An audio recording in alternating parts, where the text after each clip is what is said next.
Vidange de faux septiques, débouchage, nettoyage de réseaux d'assainissement et location de WC chimiques, Karukiera Assainissement. Karukiera Assainissement, c'est aussi l'inspection vidéo, la réhabilitation de réseaux d'assainissement sans tranchée pour la vidange, le nettoyage de stations d'épuration et de postes de relèvement, c'est également Karukiera Assainissement. Karukiera Assainissement, des hommes, un service, 7 jours sur 7. Basse-Terre, 0590 81 34 34, Grande-Terre, 0590 20 00 20. Bonsoir à tous, quel plaisir de vous retrouver. C'est vrai qu'avec Kevin aux manettes, ça fait du bien et c'est quand on est comme ça le lundi soir et surtout dans les locaux de challenge, mais on se rend compte qu'on est un lundi soir et ça fait du bien. Premier challenge donc pour cette nouvelle année 2020, permettez-moi une nouvelle fois de vous réitérer en tout cas mes vœux, les meilleurs vœux, en tout cas ceux qui vous semblent bons. C'est le plus important à faire, bien évidemment, tout au long de cette saison. Alors, avec nous, nous avons un invité de marque. Il a remporté 3 fois le tour cycliste de la Guadeloupe. Il a failli, quand même, quelque part, réaliser le Grand Chelem. Je crois que c'est en 2015, hein, c'est ça. On verra dans quelques instants, puisqu'il a remporté le tour de Marie-Galante, le tour de Guyane. Et dans la foulée, le tour de la Guadeloupe, il lui manquait le tour de la Martinique. Je pense que vous avez trouvé chez vous. Alors, c'est qui? Non, vous ne savez pas. Donc, dans quelques instants, vous saurez davantage. Nous sommes avec la Martinique, avec Fred Vieuvel, qui fait partie donc, du comité de pilotage donc, de cette belle formation du côté de la Martinique. C'est l'ECL. Et cette formation avec le Madinina Bikers eh bien, vont pour le mois de mars organiser le critérium des quartiers chaque année. C'est vrai que c'est une très belle épreuve qui associe tous les quartiers quelque peu, on va dire, défavorisés quand même, donc du côté du Lamentin, et puis avec Monsieur Meurthe et le président aussi, Alfred de Fontis. Eh bien, ils font travailler ces jeunes qui, quelquefois, on a tendance à les juger. Eh bien, ils sont là, ils ont des drapeaux, ils ont des chasubles, et ils font tout simplement ce qu'il faut faire, bien évidemment, protéger les cyclistes. Bonsoir Fred. Salut Fred. Fred Vieuvel, est-ce que Fred Vieuvel est avec nous? Fred Vieuvel, bonsoir. Bonsoir Pascal. Bonsoir Fred, comment va la Martinique avec le décalage? La Martinique se porte très bien Pascal, ça va? Il y a combien d'heures de décalage avec la Guadeloupe? C'est pareil, moins de 5 minutes Pascal. Il y a 5 heures? Moins de 5 minutes entre la Martinique et la Guadeloupe Pascal, ça va? Alors Kevin me fait signe. Mais il n'y a pas 5 heures Pascal. Oui, le retour, voilà. C'est le retour. Coupez votre retour, Fred.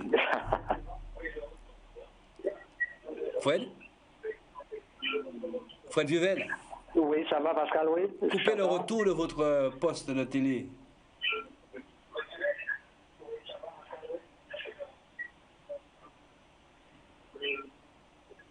Ouais, c'est bon? Ouais, Kevin me fait signe que c'est bon. Alors, il y a 5 heures de décalage, c'est ça? Il n'y a pas 5 heures, Pascal. Il y a moins de 5 minutes de décalage. 5 minutes. Merci infiniment, Fred de Vieuvel. Oui. Je vous permets, bien évidemment, avant de vous présenter l'invité que nous avons sur le plateau ce soir, d'adresser vos vœux, parce qu'on sait que vous aimez le cyclisme guadeloupéen, vous êtes un fan aussi du cyclisme pratiquement antillais-guyanais. Je vous propose, Fred de Vieuvel, de faire vos vœux. C'est le moment, Fredo. Je pense que moi je souhaite une très bonne année au cyclisme guadeloupéen et de rester quand même humble et d'avoir de bonnes relations avec nous au niveau de la Martinique et surtout au niveau du calendrier des compétitions qui nous gênent énormément. Très bien. Fred Vieuvel, si je vous dis, il a été 3 fois vainqueur du Tour cycliste de la Guadeloupe, vous pensez à qui? À Boris Karen, bien sûr. Non, mais il n'y a pas que lui. Claire Valentin. je vous le présente. Voilà, c'est Boris Karen qui est avec nous. Bonsoir Boris. Oui, bonsoir Pascal, bonsoir Fred. Bonsoir Fred et à Robert, mon ami aussi, il n'y a pas de problème. Très bien, Robert. Alors Fred Vieuvel, oui. Chaque année vous organisez bien évidemment le critérium des quartiers. Il y a eu un moment donné où les Cubains étaient présents aussi à cette belle manifestation. Cette année, oui. Est-ce que vous avez les dates pour le critérium des quartiers, Fred? Je te les donne quand même, Pascal. Ce sera le 26, 27 et 28 mars. D'accord, 26, 27 et 28 mars. Les Cubains seront là ou pas? Non, parce qu'on a fait un choix quand même. Hein. Inviter les latinos du moins, et nous on pas l'appareil. Donc c'est pas la peine si on invite quel que soit le club c'est pour nous en parler, pour nous inviter après. D'accord, très bien. S'ils ne le font pas, donc ça ne sert à rien de les inviter. Ouais, ça a été toujours le leitmotiv donc, du comité cycliste donc, de la Martinique. Alors, cette année, est-ce que vous avez déjà donc, des invitations pour les clubs guadeloupéens, Fred? Pour le critérium des quartiers. Oui, ouais, tout à fait. Donc, quand même, avant de parler des équipes de la Guadeloupe, on a lancé une invitation pour l'équipe de nos gens suédoises de la métropole. C'est OK, il n'y a pas de souci pour ça, c'est acté. La sélection de la Guyane, qui est actée. Donc, on a le CSCA pour peut-être 2000. Et puis, on cherche un deuxième club, dont Pascal, je te fais part. Tu m'as présenté l'USL, donc on attend. Très bien. Donc, les dates... Donc, ce sera l'USL ou l'UVNO ou l'Excelsior. Parfait. Alors, certainement, dans la même période, il risque d'avoir donc les 6 jours du Crédit Agricole. Et puis, lundi prochain, même ici, sur ce plateau, bien, nous aurons bien ceux qui représentent le Crédit Agricole pour parler donc de ces 2 week-ends sportifs. L'USL, c'est vrai que vous attendez la réponse donc de l'USL. Alors, Fred, expliquez-nous un petit peu la particularité donc de cette belle compétition, le critérium des quartiers. Donc, notre compétition n'a pas changé. Hein. Ce sera pratiquement le même circuit, à part la première étape qui arrive au centre-ville.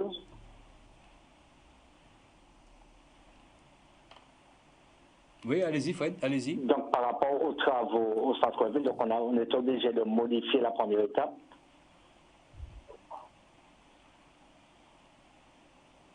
Allez-y, Fred. Donc, qui arrivera pratiquement à l'ancienne mairie, mais à part ça, il n'y a pas de particularité. Ce sera pratiquement le même circuit. Pratiquement le même circuit. Boris Karen qui est sur le plateau.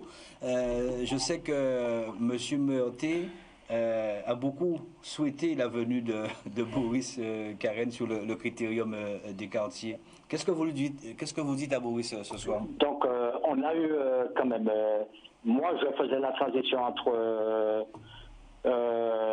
les clubs de la Guadeloupe et le comité de pilotage du comité des quartiers. Et moi, je suivais comme le club à Boris ne s'était pas affilié. Entre-temps, donc nous, on ne savait pas. Très bien. Donc là, maintenant qu'on sait qu'il s'est affilié, il n'y a pas de souci. Donc, si lui, il est d'accord par rapport au comité agricole, moi, je ne suis pas autant. Alors, c'est vous qui dites qu'ils sont déjà affiliés. Je ne sais pas s'ils ont déjà eu leur assemblée générale. Boris Karen, vous confirmez ou pas? Alors oui, pour porter un petit peu, et c'est bien qu'il en parle parce que beaucoup, on entend beaucoup de choses, donc c'est bien de pouvoir clarifier un certain nombre de choses. On a été quasiment le premier club à être affilié, hein, le 2 décembre, le lundi 2 décembre. Donc on a fait notre assemblée générale fin novembre. Et dans la foulée, on a fait l'affiliation du club. Donc oui, on est bel et bien affilié depuis le 2 décembre. Alors c'est comme une invitation qu'on vous fait aujourd'hui, le critérium des quartiers. Le choix est déjà fait chez vous, le Crédit Agricole ou le critérium des quartiers? On verra, comme il a dit, après c'est pas moi personnellement, c'est l'équipe, le directeur technique qui est maintenant vice-président du club pour le moment, Max Macambou, qui décidera si on peut trouver les moyens, parce que c'est quand même un budget. Il faut savoir que les billets d'avion par rapport à l'époque, hein, c'était aller-retour, c'était 150 €. Maintenant, un billet d'avion aller-retour pour aller en Martinique, c'est plus de 300 € pour une personne. Donc, c'est une très belle manifestation. Très très belle. Il a dit qu'il souhaite à l'avenir qu'on puisse travailler que la Guadeloupe puisse travailler avec la Martinique sur le calendrier, parce que d'avoir 2 belles compétitions à la même période, c'est vraiment dommage. Mais après, pourquoi pas, mais c'est vrai que c'est pas mon devoir et c'est pas moi qui tranche, c'est les partenaires et le responsable de la team. Un peu amer quand même, Fred de Vieuvel, que ça puisse tomber dans la même période les 6 jours du Crédit Agricole.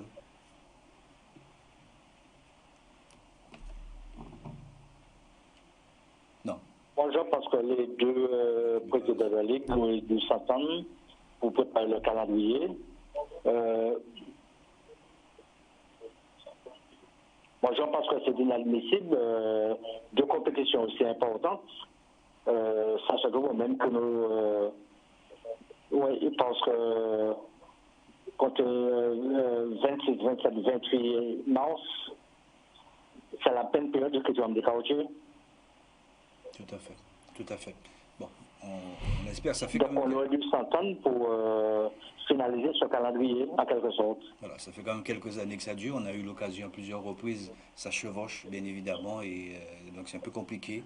Le CSCA, à la limite, je pense, avec la team que possède le CSCA, avec 16 ou 17 coureurs, on a peut-être la possibilité, pourquoi pas, d'envoyer 5 ou 6 coureurs là-bas. Vous avez peut-être, pourquoi pas, Fred, une nouvelle tentative à faire pour d'autres clubs qui souhaiteraient venir du côté de la Martinique dans cette période?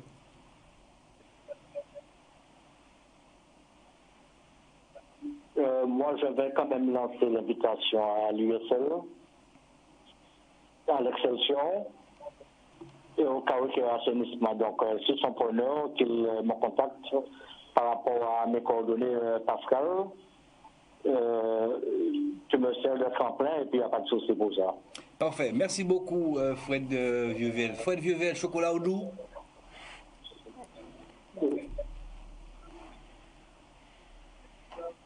Pas de problème, papa. À très bientôt. Je remercie beaucoup, Fred Ok, Vieuvel. il n'y a pas de souci, ouais. Merci beaucoup, Fred Vieuvel. C'est vrai que ça fait des années que nous travaillons ensemble. Je remercie également Robert et le président Alfred de Fontis qui fait un travail formidable du côté de la Martinique, et le bassin même caribéen qui est bien présent et qui aime tous nos athlètes. Merci beaucoup, Fred Vieuvel. Boris Karine, si vous avez entendu tout à l'heure, je ne vais pas dire que vous avez été un peu plus vite que la musique, mais vous avez parlé donc de Max Macambou tout à l'heure en parlant de directeur. Bon, on ne sait pas, hein. Peut-être on verra bien si les choses vont changer. Donc s'il est directeur, il n'est plus manager. On verra ça dans quelques instants. Boris Karine, vous êtes parti et vous faites aussi la navette entre la métropole et la Guadeloupe. Vous êtes parti, vous faites partie aussi de ceux qui pensent qu'il faut être formé. Et c'est ce que vous faites du côté de Métropole et de la Guadeloupe. Dans le même temps, vous avez été préparé votre BP JPS, c'est ça? BP GPS. JEPS. JEPS, pardon. C'est le brevet d'État, c'est l'activité donc au cyclisme. Ouais. On rappelle que donc il y a le culturisme, il y a le football, mais vous êtes spécialisé donc en brevet d'État, activité cyclisme. Oui, pour le moment, c'est bon, je commence un petit peu à ouvrir un petit peu les branches. Mais c'est vrai que dès le départ, depuis ma deuxième victoire sur le Tour de la Guadeloupe en 2015, j'étais parti passer mon BPGEPS dans le sud de la France. Et du coup, je suis dans la même politique, hein, parce que bon, j'aime. C'est un sport que j'ai fait quasiment depuis l'âge de 15 ans jusqu'à aujourd'hui. Donc, que j'aime beaucoup.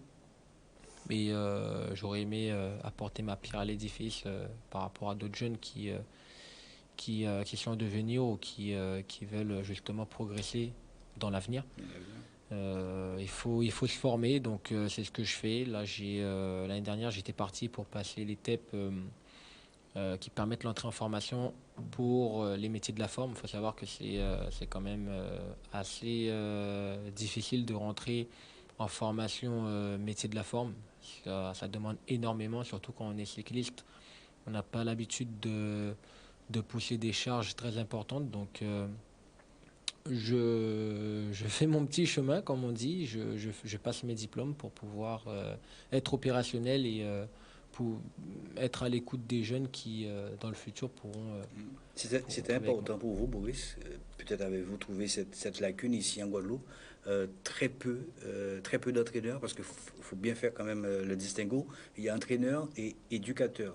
Le brevet d'État, c'est ça, qui sert donc d'être éducateur donc autour du vélo, mais on n'est pas entraîneur quand on est quand on a à l'époque, oui. Maintenant, avec la nouvelle réforme, les brevets d'État sont devenus aujourd'hui les BPGEPS. Donc aujourd'hui, tu es éducateur, animateur. Tu n'es pas entraîneur. Faut faire très attention. Donc tous ceux qui ont le brevet d'État, ils doivent repasser ou Non, tous ceux qui ont le brevet d'État, donc ils ont le brevet d'État, hein, c'est à vie. Quand on a un diplôme, c'est à vie. Mais voilà, quand il y a des réformes, c'est réformé pour tous. Donc aujourd'hui, il y a des modules. Donc il y a des gens qui gardent le BPGEPS, par exemple, ou bien leur brevet d'État, qui passent des brevets fédéraux. Donc les brevets en lien avec la discipline choisie, pour pouvoir justement être entraîneur. Donc quelqu'un qui a un BPGEPS ou un brevet d'État peut tout à fait passer un BF2 ou un BF3. Enfin, anciennement dit BF2, BF3 pour que les gens comprennent, mais maintenant c'est entraîneur club et entraîneur expert pour pouvoir être entraîneur. Donc tu peux avoir un brevet fédéral et un brevet d'État et pouvoir entraîner. Ça paraît un peu compliqué, mais je pense que... C'est un peu c'est pas compliqué, mais en fait là, de visu, c'est un petit peu compliqué, mais c'est assez simple. Ouais, donc ceux qui possèdent aujourd'hui le brevet d'État peuvent qu'encadrer. Ils peuvent encadrer, animer. Après, s'ils ont le brevet fédéral qui va, ils peuvent entraîner. Alors vous qui êtes dedans, Boris Karen, il y a très peu de cadres en Guadeloupe, très peu d'entraîneurs, entre guillemets, qui se disent entraîneurs et qui ne sont pas entraîneurs, parce qu'il faut vraiment faire le distinguo, hein, je me répète, il faut vraiment faire le distinguo aussi, c'est pas du tout pareil, il faut avoir le TEP. Ouais. Il faut avoir, en fait, aujourd'hui... Le métier de la formation. Voilà, il faut... En fait, les TEP, c'est pour les métiers de la forme, c'est... pourquoi j'ai choisi, c'est que nous, dans notre discipline, le cyclisme, on est amené à pouvoir faire une période, donc la saison de janvier ou bien de février à septembre-octobre. Après, observer une période de transition, donc une période tranquille, et repartir sur un programme de PPG, donc la préparation physique généralisée. Dans cette préparation physique généralisée, en général, quand on a vu, enfin l'entraîneur a pu déceler les lacunes du coureur, il met en place une programmation type pour que la personne puisse faire de l'activité physique, d'une part. On peut faire du football, peut faire du handball, du basketball, n'importe quel sport pour le côté cardio. Et après, en renforcement des membres, faire de la musculation ou de l'haltérophilie. Donc avant, c'était quand on entendait haltérophilie, on disait « Ouh là là, c'est pas pour les cyclistes », mais ça a été prouvé aujourd'hui par la Fédé qu'il y a moyen de pouvoir faire les deux. Pas trop de charge lourde, mais... Enfin, tu peux faire de la charge... Voilà, il faut faire de la charge lourde, mais à savoir si on le fait en concentrique, en excentrique, à quelle période qu'il faut le faire. Tout ça, c'est vraiment assez compliqué. Et d'où l'apport du coach qui sait mettre en place une programmation en lien avec la PPG, donc avec de la charge additionnelle. Ça, c'est votre but, ça, devenir coach. Et votre rêve, peut-être qu'il va se réaliser un jour, avoir une structure. Ah oui, ça c'est clair. Je travaille pour, hein, donc dès le départ, j'ai toujours dit que mon objectif, c'est de pouvoir avoir ma structure demain ou après. Donc je me bats, je fais les formations. Quand je pars en métropole, c'est dans le but de pouvoir obtenir les diplômes et être au service, parce que c'est toujours un service qu'on remet aux jeunes ou bien à des personnes qui comme toi, Pascal, ou des gens qui travaillent, qui n'ont pas forcément le temps de pouvoir aller sur la route, ou qui n'ont pas l'envie d'aller sur la route parce qu'il y a des dangers, de pouvoir les encadrer dans une structure qui leur permet d'évoluer et de faire leur activité physique et sportive. Ça, c'est pour bientôt, alors. Il vous manque quelques modules ou... Je peux déjà commencer, mais j'aime être complet, j'aime faire les choses bien, parce que aujourd'hui on ne sait jamais, hein, une personne peut se blesser, on n'est jamais à l'abri, et je pense qu'il vaut mieux prévenir que guérir, vaut mieux avoir les diplômes et après mettre en route. Alors on va revenir, Boris, sur les quelques années qui se sont écoulées. Vous avez, on le rappelle, 3 tours cyclistes à votre actif. 2015, ça a été quand même une très très belle année, mais vous avez eu quelques déboires, notamment avec, si on peut le dire ainsi, l'ancien comité. Vous avez tapé du poing sur la table parce que vous vouliez aussi participer au Tour de la Martinique. Dites-nous vraiment ce qui s'était vraiment passé à ce moment-là. Qu'est-ce qui s'est passé, puisque vous voulez participer en tant qu'athlète, représenter, puisqu'on rappelle que vous avez aussi des liens de parenté aussi avec nos amis martiniquais. Martinique, oui. Ouais. Qu'est-ce qui s'est passé? Ma mère est martiniquaise, donc Voilà. beaucoup de liens de parenté. Bon, c'est vrai que je suis fier d'être guadeloupéen, de vivre en Guadeloupe et de faire mes affaires. Après, c'est au 2 juin de 2019, l'émission de Challenge, j'étais venu où j'avais ouvert la porte à la sélection de la Guadeloupe pour faire savoir que j'aurais aimé participer. Surtout l'année dernière parce que c'était une période... Votre grand-mère, je crois. Ma grand-mère nous a quittés, donc j'avais à cœur d'aller faire ce tour de la Martinique. Mais bon, ça n'a pas pu se faire pour les raisons que tout le monde connaît. On n'était pas trop en accord avec... Pourquoi, Boris? Qu'est-ce qui se passait à ce Bon, je moment-là? pense que c'est plus... Vous avez les moyens, vous avez les capacités, 3 fois le tour de la Guadeloupe, vous avez on le s'est pas potentiel. je préfère dire qu'on ne s'est pas compris. Peut-être que l'ancien président n'a pas compris... Vous avez des exigences à ce moment-là ou pas? Vous demandez à ce que un ou deux coureurs puissent faire partie de la C'est sélection? important Ah, d'accord. parce qu'aujourd'hui, peut-être que bon, on arrive au professionnalisme dans le football en Guadeloupe. Il faut que les gens ils arrivent à comprendre que, surtout les gens qui s'y intéressent, que un coureur a des droits et des obligations. Une instance a des droits et des obligations. Donc aujourd'hui, quand tu te prépares, c'est vrai que tu viens pour défendre les couleurs de la Guadeloupe, tu viens pour pouvoir gagner. Tu as des coureurs avec lesquels tu sais qu'ils vont pouvoir... parce que tu cours avec eux, tous les week-ends, tu sais qu'ils pourront faire le jump ou qu'ils pourront faire le travail d'un bout à un autre bout. Mais est-ce que c'était pas quelque part frustré aussi les autres coureurs? Non, je pense pas, parce que l'entraîneur fait son choix. Donc après, il y a toujours avec le leader une symbiose. Comme je le dis, c'est pas Boris Karen, c'est dans tous les sports et surtout au haut niveau. Donc quand tu regardes l'Ineos, quand il y a Froome il dit voilà, il lui faut telle personne. Quand il y a Thibaut Pinot, il dit il veut telle et telle personne. Il sait qu'il y a des grégarios, il y a des mecs, il y a au moins un mec sur qui il va pouvoir le jour J faire ce qu'il a besoin de faire. Donc c'est le haut niveau qui demande ça. Aujourd'hui, je pense qu'on l'a bien compris.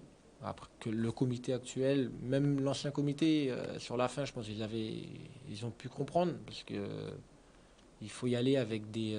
quand tu vas en Martinique, ou bien n'importe où, je ne sais pas que la Martinique, mais quand tu vas sur des compétitions où il y a des dénivelés très importants, il faut y aller avec des mecs qui sont quasiment des grimpeurs. Et aujourd'hui, des purs grimpeurs en Guadeloupe, il faut pour les trouver, c'est un peu compliqué. Il y en a, mais c'est un peu compliqué. Donc il faut pouvoir pallier avec d'autres personnes qui peuvent justement faire le job. Moi, je suis pas réfractaire à tel ou tel coureur. Il peut y avoir 2, 3, 4 espoirs. Après, tu as toujours une personne clé qui fait que tu es en confiance, ou bien qui te permet d'avoir le déclic au moment opportun. Je profite pour saluer Patrick Alexis qui nous regarde ce soir, et également Valentin Gênes. Vous connaissez Valentin Gênes? Ah oui, la métropole. Non, mais lui, c'est vraiment il est 2 heures du matin que même Pascal dit non, il faut que je sois devant mon poste. Un bon Tchimbered à Valentin, c'est vraiment, je l'apprécie vraiment. On est amis sur Facebook. C'est vraiment un pur Guadeloupéen, mais vraiment un pur Gênes.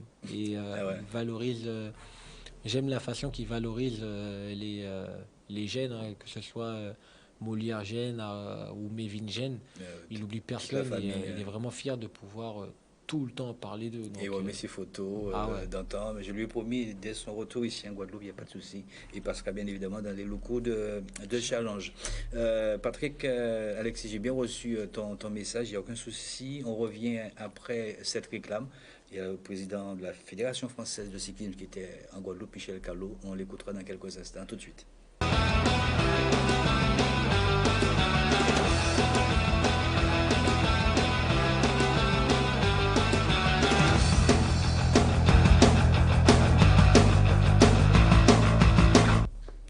Voilà, de retour à Challenge, je remercie aussi tous mes partenaires, c'est qui, grâce à eux quand même, depuis 2007, hein, que je suis à Canal et cette émission, en tout cas, 2008 avec Vélo Passion Caraïbes, que je salue Sylvain Babouin, je salue aussi Carukira Assainissement qui travaille aussi avec Challenge et puis le Village Canada. Roland Jason, ouais, en Canada, envoyé un gros fausse bail et puis un bon rétablissement. Et à tous ceux et toutes celles aussi qui aimeraient, pourquoi pas, se greffer aussi à cette émission Challenge. Il n'y a aucun souci. Deuxième partie, je l'ai dit tout à l'heure, nous sommes avec Boris Karen. Il y avait le président de la Fédération française de cyclisme ici en Guadeloupe.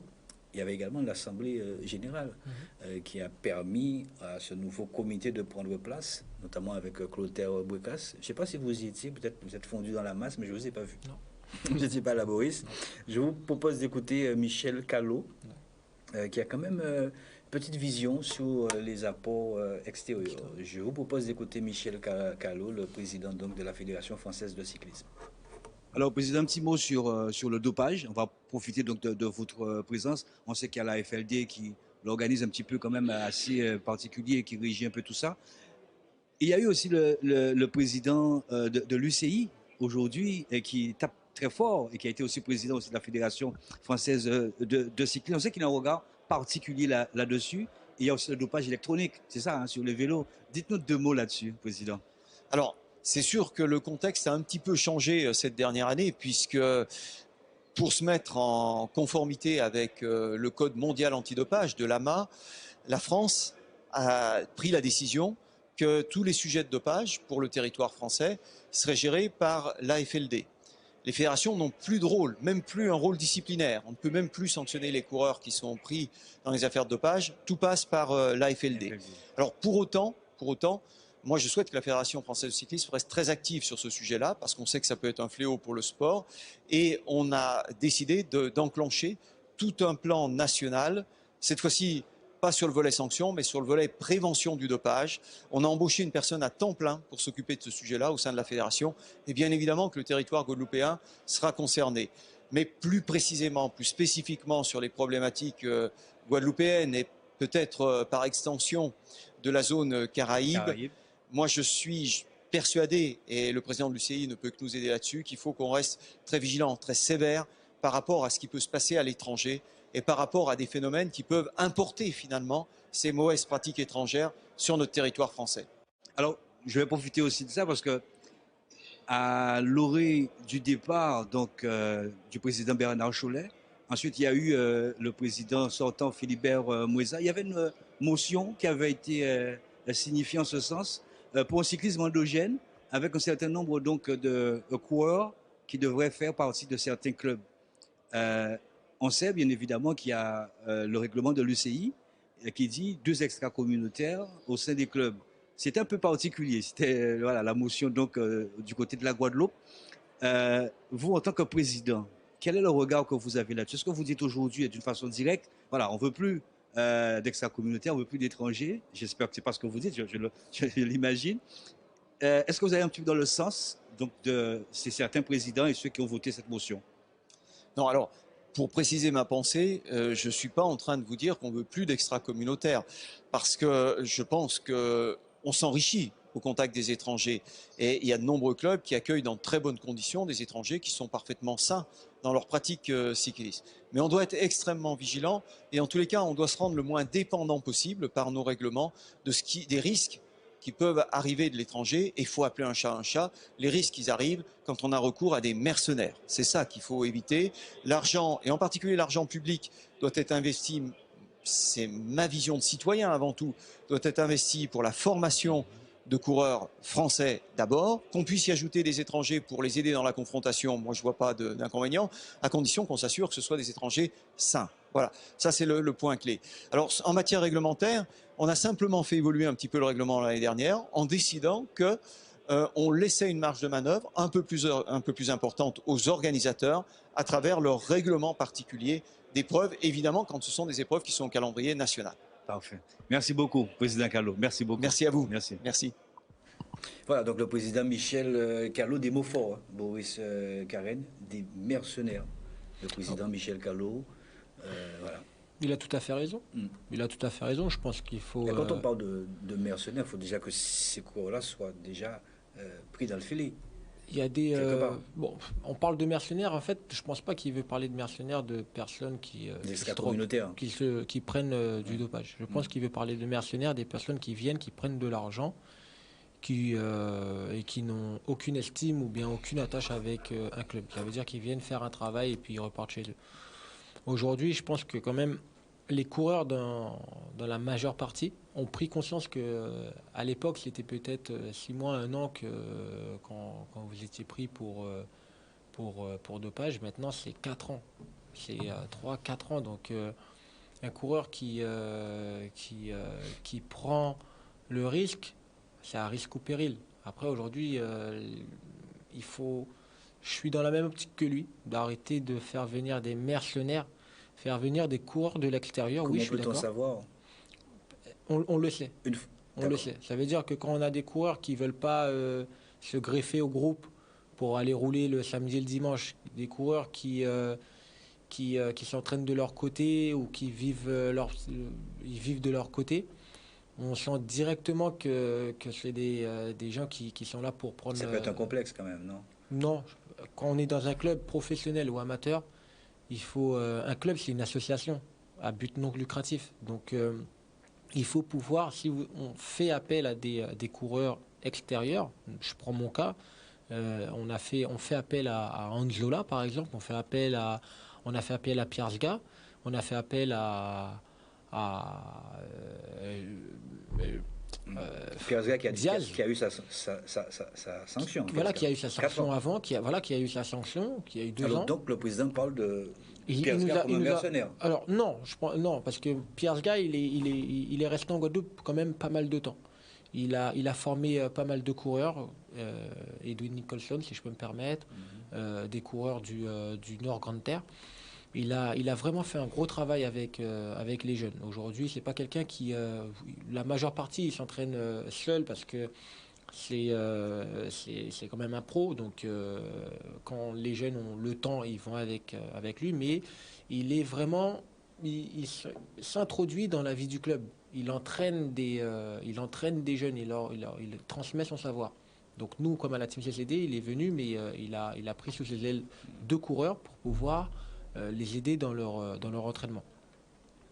Après, oui, avoir des coureurs étrangers, si je peux me permettre, qu'ils viennent, qu'ils transmettent leur savoir, qu'ils montrent un petit peu leur professionnalisme, qu'ils fondent dans la masse, et je pense qu'il n'y aura pas de problème à ce niveau-là. Après, ça, c'est un peu le rôle aussi des présidents de club, parce que je sais que quand les extra-communautaires arrivent comme ça en Guadeloupe, c'est un délai de 6 mois, mais avec un contrat. Ah, alors ça dépend, parce que le coureur il peut venir, il est défrayé simplement, donc il n'a pas besoin de contrat de travail. Le coureur peut chez lui avoir une famille qui est bien, donc il demande rien au club à part juste 2-3 choses, donc il n'est pas payé. Il sait déjà que le coût du billet d'avion ça coûte cher. Donc il y a des coureurs qui aiment vraiment ce qu'ils font, qui font le job, qui savent qu'ils ont des partenaires dans leur pays et ils viennent pour participer à des compétitions parce qu'il n'y a pas forcément de grandes compétitions chez eux. Donc ils savent qu'en Guadeloupe, il y a quand même une population, il y a quand même de belles courses importantes. On parle beaucoup de la Guadeloupe, il y a le Franche-Antilles, donc ça leur permet d'avoir des retours et puis d'aller chercher des partenaires pour eux personnellement dans leur pays. Les mercenaires pour vous, Boris, sont ciblés?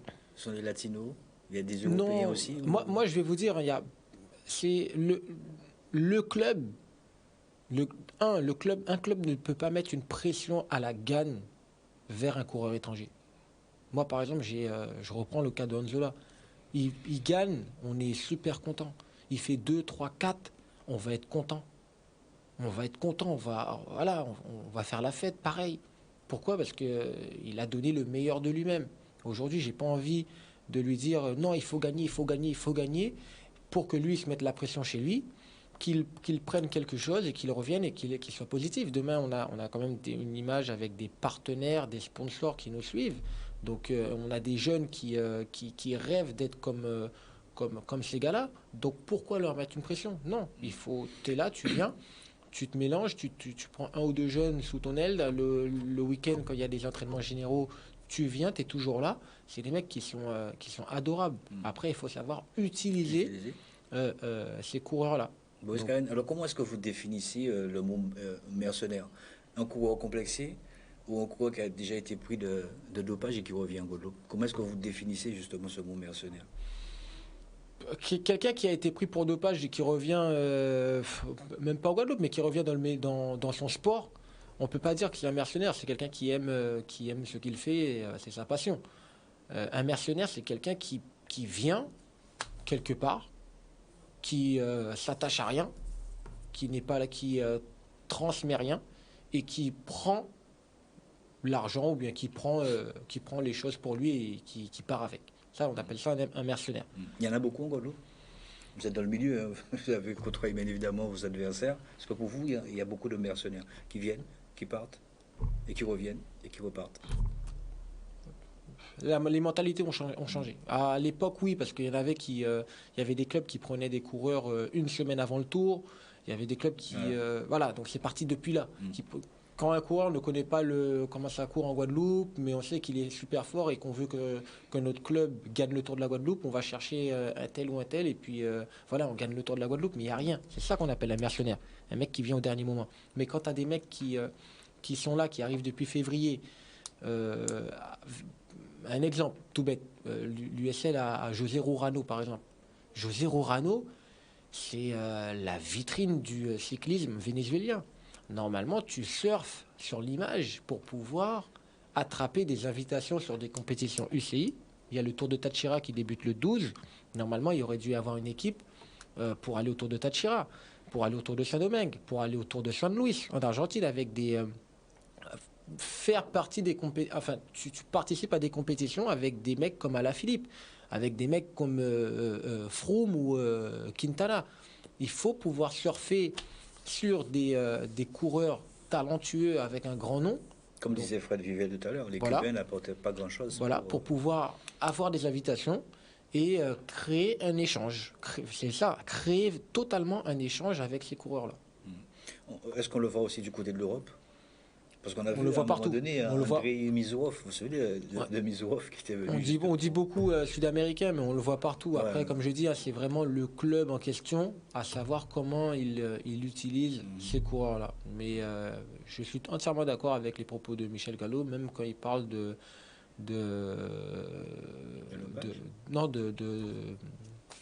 biens publics. Ça veut dire qu'aujourd'hui, en tout et pour tout, les biens publics, quand on a une subvention d'une collectivité, c'est pour des jeunes issus de la formation locale. Michel Callot aussi parlait de l'appréciation des clubs, des dirigeants, surtout des organisateurs, s'ils veulent accepter un ou deux étrangers. Est-ce que vous aussi, par rapport à l'organisation qui est mise en place, est-ce que vous aussi, vous faites partie donc, de son avis? Oui, liberté, c'est la liberté aux organisateurs de pouvoir d'inviter. Voilà, mais je pense que quand on fait du foot, quand on fait du cyclisme, handball ou du basketball, ce qu'on veut voir, c'est du spectacle, mais pas n'importe quel spectacle, du spectacle propre. Alors quand on disait que ces apports aussi rehaussaient le cyclisme guadeloupéen, donc c'est pas vraiment ça, quoi.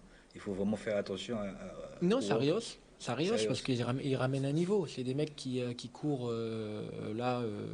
J'ai regardé, par exemple, José Rorano, il est inscrit sur une compétition en Argentine avec les meilleurs mondiaux.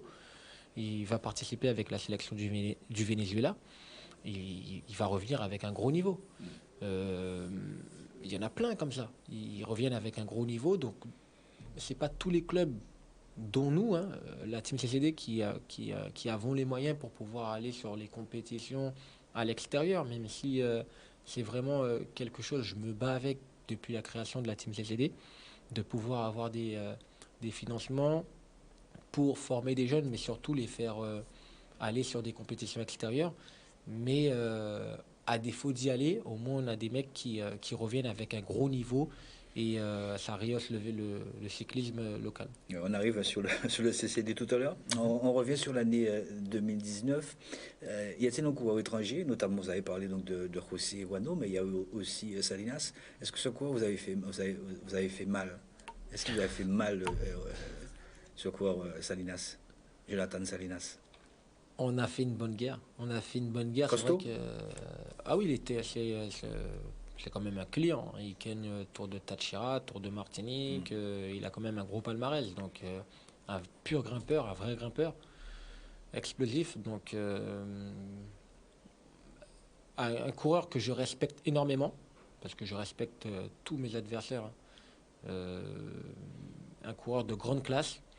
Il faut respecter ça. Et oui, il m'a fait. À certains moments, il me faisait mal aux jambes. Donc, Il est costaud. ouais, il faut, Il est costaud. Alors, vous avez dit en préambule tout à l'heure, Boris, que vous êtes affilié depuis le 2 novembre. 2 décembre. Le 2 décembre, pardon. Et vous avez parlé donc du directeur voilà, Max Macambou, donc il n'est plus manager. On a beaucoup entendu qu'il arrêtait, Max Macambou. Donc vous avez d'autres postes beaucoup plus importants pour lui. Max Macambou, il est plus manager, il sera peut-être, pourquoi pas, président, on ne sait jamais. Non, tu sais, Pascal, tu peux être directeur sportif et être président. Ou bien tu peux être directeur sportif et être vice-président.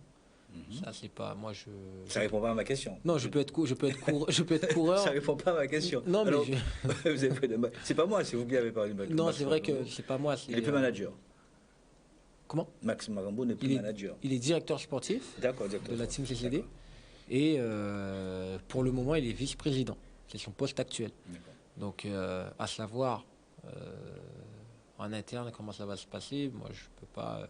Mais je sais que ça va évoluer et je pense vers quelque chose de positif. Ouais, ça c'est le CCD. On sait que vous avez connu pas mal de débats, ça je me répète, et aussi de très bons moments. Vous êtes très convoité. J'ai entendu, je vous dis en face, que vous étiez, on vous avait fait des yeux doux du côté donc de Karukira Assainissement. Est-ce vrai? Vous savez, quand on voit deux personnes se rapprocher ou bien deux personnes bien collaborer, on va me voir à l'entraînement avec un jeune ou bien avec deux jeunes, on va dire, ah, il a pris les deux jeunes. Il a pris les deux jeunes, c'est lui qui les entraîne. On a trop tendance en Guadeloupe à juger sur ce qu'on voit et non sur ce qu'on sait. Donc José, que je salue, je pense qu'il regarde Challenge attentivement, qui est un homme, un père de famille et un homme très très très sympathique, qui m'apporte beaucoup en tant qu'homme depuis des années, c'est pas aujourd'hui. Si tu reprends les images du Tour de la Guadeloupe en 2015, j'avais un cuissard jaune, c'était Karukira Assainissement. Donc je reste quand même un fan de José parce que la manière dont il gère et qu'il arrive à pouvoir mettre autour de lui dans un projet des jeunes et surtout son entreprise, c'est vraiment admiratif. Donc c'est vraiment une relation saine. Et je profite de Challenge pour le remercier. Et c'est quelqu'un qui aime le vélo. Il aime beaucoup le vélo. Il fait pas partie de l'effectif, je crois, de Karukira Assainissement, PDL. Mais en tant que partenaire, sponsor, il a un œil. Et il a une vision surtout. Donc en tant qu'ancien coureur, il a une très grande vision. Moi, c'est vrai que j'ai vécu 2-3 mois très compliqués parce que j'ai pas d'aide. Quand je dis j'ai pas d'aide, je pleure pas, mais voilà, je dis j'ai pas d'aide, c'est une réalité. J'ai pas de subvention publique. J'ai le club, la team, on a gagné le Tour, Pascal, en 2018 avec le Tour de Marie-Galante. Aujourd'hui, j'ai aucune aide. La team CCD n'a aucune aide pour pouvoir se développer. Donc, on a des aides privées qui nous permettent justement de pouvoir pallier avec des coureurs comme Anzola, parce qu'il faut quand même garder une équipe première compétitive. Mais aujourd'hui, on n'est pas tout à fait dans ce qu'on aurait aimé faire au sein de la team CCD. Donc, moi, je ne peux pas me permettre aujourd'hui, peut-être je me dis, en tant que coureur, de pouvoir faire à fond de la préparation, de l'entraînement pour des jeunes, et demain ou après, je dois partir peut-être un mois pour ma préparation personnelle et les laisser à côté. Il me faut, par exemple, un éducateur à temps plein. Il l'a dit, M. Callot, il était obligé de prendre une personne à temps plein. Nous aussi, en tant qu'association, on a des besoins. J'ai envie de prendre un entraîneur, j'ai envie d'aller dans les écoles, me déplacer avec l'entraîneur, aller dans les écoles à Dé, à Pointe-Noire, à Bouillante, sur la Basse-Terre ou bien même sur la Grande-Terre. J'ai envie de le faire avec quelqu'un pour montrer aux jeunes que moi, en tant que, entre guillemets, porte-drapeau en Guadeloupe, j'ai gagné 3 tours de la Guadeloupe, pouvoir dialoguer avec eux, pouvoir leur transmettre un petit peu ce pourquoi j'aime le cyclisme, mais il faut des moyens. Il faut des moyens. Je vois que mon club, il bat beaucoup de l'aile par rapport à ça, parce que j'ai un éducateur qui est très diplômé que je veux faire rentrer, mais je peux pas le faire rentrer tant que j'ai pas les financements. Donc aujourd'hui, on est à 2294 licenciés en Guadeloupe. C'est le comité cycliste. Voilà, sur 390 000 habitants. C'est trop peu.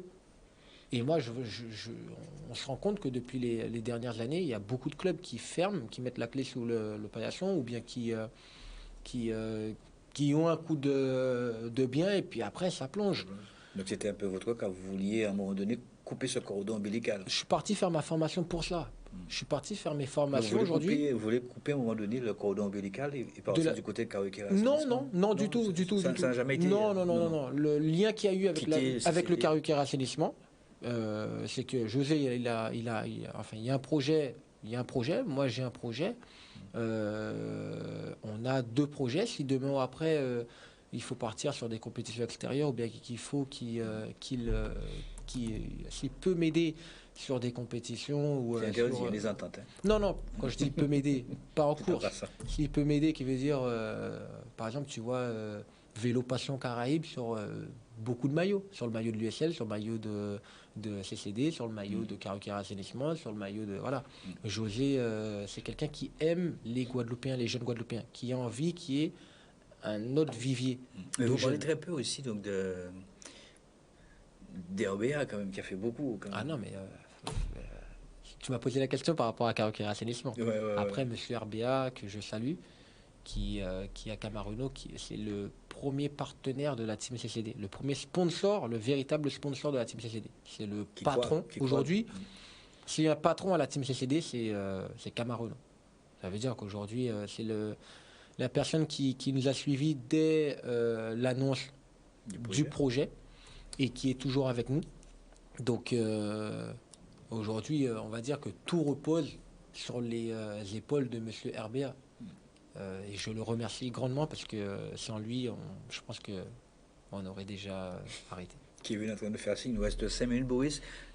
L'effectif déjà, vous avez des recrues. On sait que souvent vous avez aussi des coureurs que vous connaissez, notamment donc, du côté de Saint-Domingue ou même avec Sanchez Anzola. Vous avez des recrues pour cette nouvelle saison ou pas?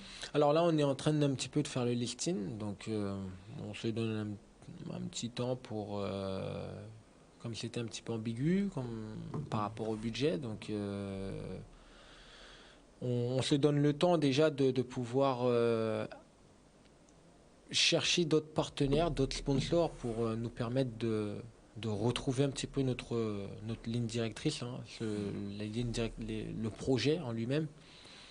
Parce que moi, j'ai vraiment envie de rouvrir l'école de vélo, qui est les cadets, les juniors, et qu'on ait une équipe senior. Mais c'est vrai qu'on va être représentatif. On sera là avec l'équipe senior et très prochainement, on va annoncer les coureurs de la team. L'ossature, vous avez parlé de Sanchez, on sait qu'il est là. En gros, l'ossature va rester la même. Oui, Sanchez Anzola, normalement, qui doit être là.